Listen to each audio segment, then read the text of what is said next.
السلام علیکم، میں ہوں عارف کاظمی اور آپ دیکھ رہے ہیں سچ ٹیلی ویژن کا ڈیجیٹل پلیٹ فارم۔ ناظرین، امریکہ کی جانب سے حماس اور فلسطینیوں کے ساتھ جو دشمنی ہے وہ روز بروز اس میں اضافہ ہوتا جا رہا ہے۔ خاص طور پر ہم نے گزشتہ ولاگ میں آپ کو بتایا تھا کہ امریکہ کی جانب سے جو غزہ کے جو شہری ہیں ان کو اب اردن اور مصر منتقلی میں ناکامی کے بعد ان کو افریقی ممالک میں منتقل کرنے کے حوالے سے بات چیت ان ممالک کے ساتھ شروع کر دی گئی ہے۔ اب جو ہے حماس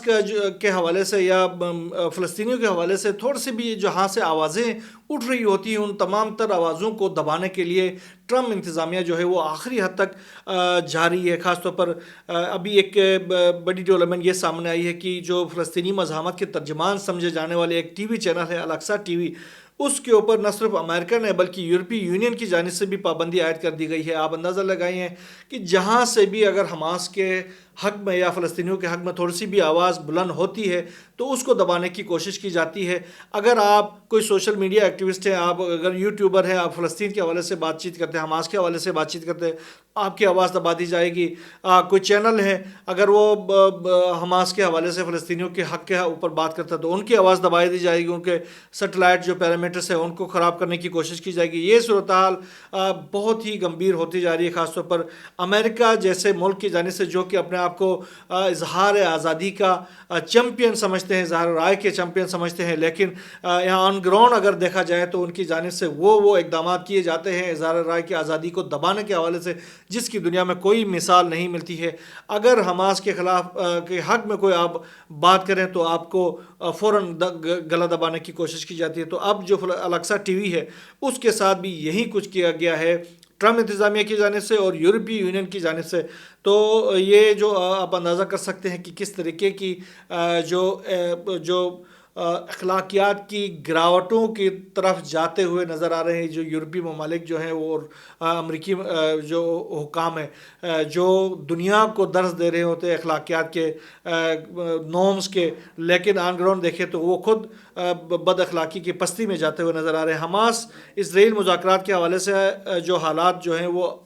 حماس کے حق میں نہیں۔ اب حماس کے حوالے سے امریکہ کے جو اسپیشل ایلچی ہیں اسٹیو ویٹکوف، انہوں نے یہ الزامات دہرائے ہیں کہ جو حماس ہے وہ اسرائیل سے مذاکرات کے حوالے سے وہ اس حماس جو ہے وہ اس حق میں نہیں ہے، ابھی اس قابل نہیں ہے۔ دوسری طرف انہوں نے کہا کہ حماس جو ہے وہ اس کی جو مطالبات ہیں وہ غیر معقول ہے اور وہ غیر معقول مطالبات پیش کر کے غزہ میں جنگ بندی کے معاہدے میں رکاوٹ ڈال رہی ہے۔ حماس غلط اندازے لگائی اور سمجھ رہی ہے کہ حالات اس کے حق میں ہیں جبکہ حقیقت اس کے برعکس ہے، اور یعنی وہ یہ بتانا چاہ رہا ہے کہ حماس اگر یہ چاہتی ہے کہ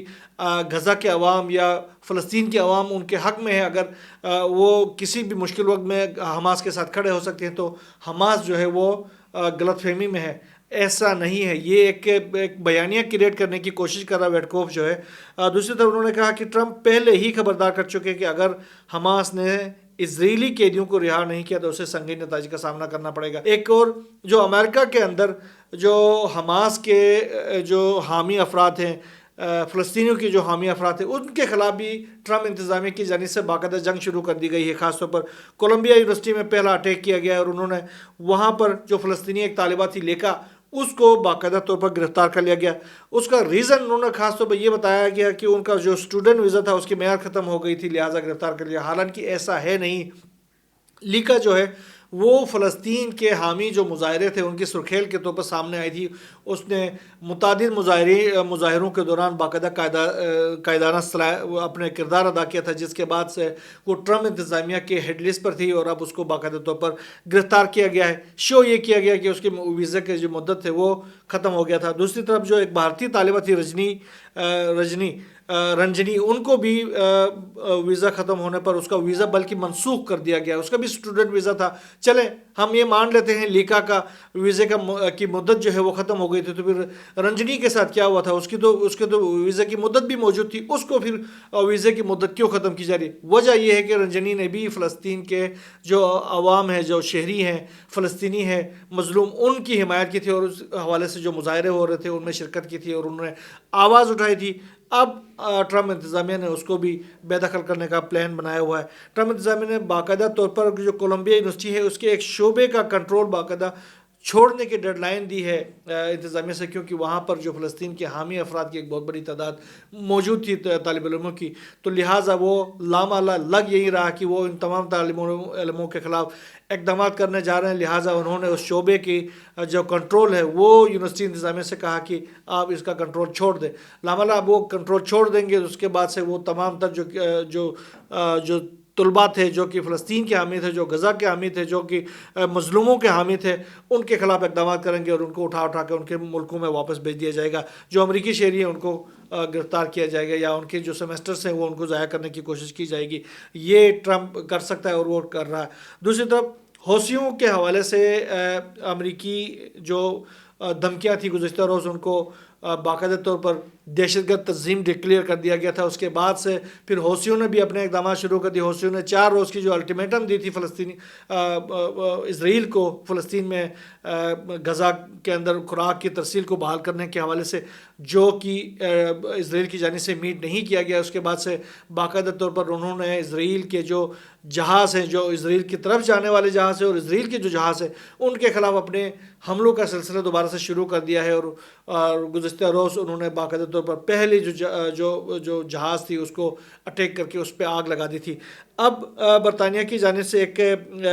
خاص طور پر برطانوی ایک ادارے کی جانب سے دعویٰ کیا گیا ہے کہ جو حوثی ہیں انہوں نے اپنے ہتھیاروں میں بڑے حد تک اضافہ کر لیا ہے، اور انتہائی جدید قسم کے ہتھیار جو ہیں وہ خاص طور پر انہوں نے حاصل کر لیا، اور انہوں نے خاص طور پر ڈرونز کا ذکر کیا ہے۔ انہوں نے کہا کہ ڈرونز کی ایک نئی ٹیکنالوجی حاصل کی ہے، اس ٹیکنالوجی کے ذریعے یمن کے جو حوثی ہیں وہ اپنے ڈرونز کو بہت دور تک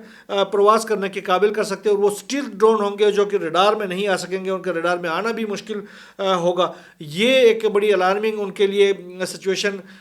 بنا کر اس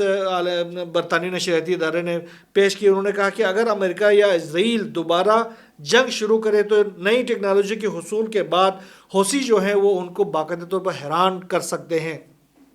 حوثیوں نے اس سے پہلے بھی اسرائیل کو حیران کیا، اس سے پہلے بھی برطانیہ اور امریکہ کو حیران کیا ہے۔ امریکہ اور برطانیہ کی جانب سے B-52 بمبار جو طیاروں کے ذریعے یمن کے مختلف علاقوں پر حملے کیے گئے، لیکن اس کے جتنے بھی QR-9 جو ڈرونز ہیں، امریکہ کے جدید ترین ڈرونز، انتہائی مہنگے ترین ڈرونز، ان میں سے 15 سے زائد ڈرونز کو یمنیوں نے گرا کر یہ واضح کر دیا ہے کہ ہم آپ کے اوپر بالکل نظر رکھے ہوئے ہیں، اور ہماری ٹیکنالوجی جو ہے وہ بڑی سوفسٹیکیٹڈ ہے، اور ہم آپ کے تمام تر ڈرونز کو اور آپ کی جو جہاز ہے ان کو حملہ کرنے کے اور ان کو تباہ کرنے کی صلاحیت رکھتے ہیں۔ جس طریقے سے ریڈ سی کے اندر امریکی جو بحری جہاز ہیں اور ان کے جو کیریئرز تھے ان کو ہٹ کر کے یمن کے حوثی انصار اللہ کے نے امریکہ کو جو پیغام دیا ہے کہ آپ ہمارے دسترس میں ہیں اور ہم جب چاہیں آپ کو تباہ کر سکتے ہیں، تو یہ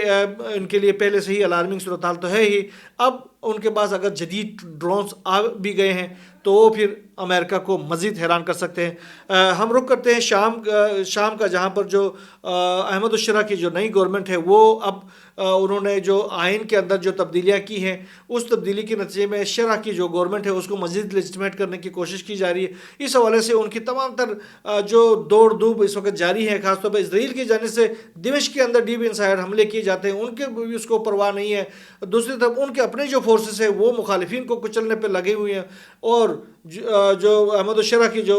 ارد گرد جو لوگ بیٹھے ہوئے وہ شرح کی گورنمنٹ کو مزید مضبوط کرنے اور مزید شام کے اوپر جو عوام کے اوپر مسلط کرنے کے لیے اپنے اقدامات کر رہے ہیں۔ شرح کے جو وزیر خارجہ ہیں اسد الشیبانی، انہوں نے عراق کا دورہ کیا اور وہاں پر خاص طور پر عراق اور شام کے درمیان تعلقات کے حوالے سے بات چیت کرنے کے لیے وہ وہاں پر پہنچے ہیں، لیکن عوام جو ہیں عراق کے انہوں نے اس دورے کو بالکل بھی ناپسند کیا۔ انہوں نے مظاہرے کیے ہیں، ملک کے مختلف علاقوں میں مظاہرے ہوئے، اور انہوں نے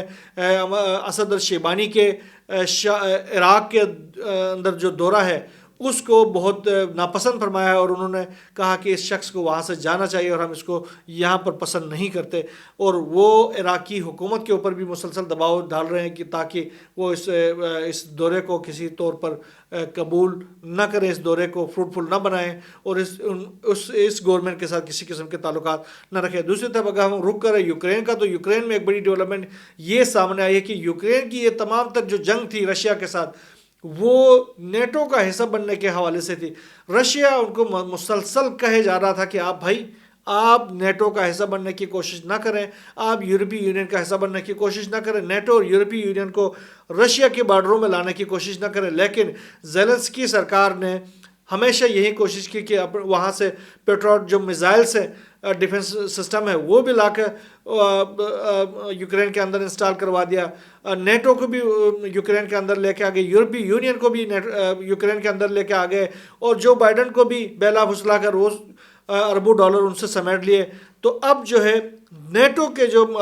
چیف ہے مارک روٹے، انہوں نے آج ان تمام تر جو زیلنسکی کے جو اقدامات تھے ان کے اوپر پانی پھیر دیا۔ انہوں نے کہہ دیا کہ بھائی نیٹو کا رکن یوکرین نہیں بن سکتا۔ اب کلیئر ہو گیا، مارک روٹے جو کہ نیٹو کے چیف ہیں انہوں نے آج کلیئر کر دیا ہے کہ یوکرین جو ہے وہ نیٹو کا رکن نہیں بنے گا۔ اب بتائیں کیا رہ گیا؟ آپ کے پاس بہت موقع تھے کہ آپ رشیا کے ساتھ تعلقات بنا لیتے اور اپنی اکانومی کو مضبوط کر لیتے، اپنی سیکیورٹی کو مضبوط کر لیتے، لیکن آپ نے ایسے لوگوں کے ساتھ تعلقات استوار کیے جو کہ بالکل ہی بے اعتبار لوگ تھے، اور انہوں نے آج آپ کو کلیئر کر دیا کہ آپ تو ہمارے ممبر نہیں بن سکتے۔ تو آپ کے پاس رہا کیا ہے؟ دوسری طرف ٹرمپ جو ہے ایک طرف روس اور یوکرین کی جنگ ختم کرنے کے حوالے سے بات چیت کر رہے ہیں اور رشیا کے حوالے سے کچھ مثبت اشارے بھی دے رہے ہیں، لیکن اب آج انہوں نے ایک پیغام دیا ہے کہ یوکرین کے جو ہزاروں فوجی ہیں وہ رشیا کے گھیرے میں ہیں اور وہ بہت بری پوزیشن میں ہیں، تو ان کو رہا ہونا چاہیے، ان کو امن ملنا چاہیے اور وہاں پر امن و امان ہونا چاہیے۔ انہوں نے یوکرین کے جو صدر ہے زیلنسکی، ان کو بھی کہا ہے کہ آپ مذاکرات کے ٹیبل پہ آ جائیں اور رشیا کے ساتھ مثبت مذاکرات کے نتیجے میں اس جنگ کو ختم کرنے کی کوشش کریں۔ امریکہ نے جنوبی افریقہ کے سفیر کو ملک بدر کر دیا ہے، یہ ایک بڑی ڈیولپمنٹ سامنے آئی ہے۔ جنوبی افریقہ کے جو سفیر ہیں ان کو خاص طور پر ڈونلڈ ٹرمپ سے نفرت کی بنیاد پر ملک بدر کر دیا گیا ہے۔ مارکو روبیو جو کہ امریکہ کے وزیر خارجہ ہیں، انہوں نے یہ الزام عائد کیا ہے کہ جنوبی افریقی صدر جو ابراہیم رسول ہیں وہ امریکہ اور صدر ٹرمپ سے نفرت کرتے ہیں۔ جنوبی افریقہ کے صدر نے بھی امریکی اقدام کی مذمت کی، انہوں نے کہا کہ یہ قابل افسوس اقدام ہے، امریکہ کی جانب سے یہ عدم برداشت کی انتہا ہے کہ وہ ایک ملک کے سفیر کو ملک بدر کر رہے ہیں، اور وہ اس بنیاد پر کہ وہ ٹرمپ سے نفرت کرتا۔ ٹرمپ سے نفرت کرنا کوئی یہ معیار تھوڑی ہے کہ اس کو ملک بدر کیا جائے۔ جنوبی افریقی حکومت نے سفارتی آداب کو برقرار رکھنے پر زور دیتے ہوئے کہا کہ ہم امریکہ کے ساتھ تعمیری تعلقات رکھنا چاہتے ہیں، لیکن یہ جو اقدام امریکہ کی جانب سے کیا گیا ہے یہ بہت ہی ناقابل برداشت بھی ہے اور ناقابل یقین بھی ہے اور ناقابل قبول بھی ہے۔ تو آپ اندازہ لگائیں کہ جو آپ کی تھوڑی سی بھی مخالفت کرے آپ اس کے خلاف اس حد تک جاتے ہیں کہ آپ نے اس کو ملک بدر کر دیا اور سفارتی آداب کے تھوڑے سے بھی پاس نہیں رکھا، اور آپ دنیا کو سفارتی آداب سکھاتے ہیں اور دنیا کو امن کا پیغام سبق سکھاتے ہیں، آپ دنیا کو یہ سبق دیتے ہیں کہ ہم جو ہیں وہ بڑے سوفسٹیکیٹڈ ہیں، ہم جو ہیں وہ بڑے مہذب لوگ ہیں، اور آپ جو ہیں وہ ابھی ترقی کے انسانی ترقی کے منزلیں طے کر رہے ہیں، اور آپ کو یہ کرنا چاہیے تو آپ کو یہ کرنا چاہیے، تو ساری دنیا کو ڈکٹیٹ کرنے پہ اوپر لگے ہوئے ہیں، اور اپنی حالت دیکھیں تو ان کی حالت جو ہے وہ اخلاقی پستیوں میں ہے۔ بہرحال جو بھی نئی ڈیولپمنٹ امریکہ کے حوالے سے، یورپ کے حوالے سے، یوکرین جنگ کے حوالے سے، مشرقی وسطیٰ کے حوالے سے سامنے آتی رہیں گی، انشاءاللہ ہم آپ سے شیئر کرتے رہیں گے۔ یہاں بس نہیں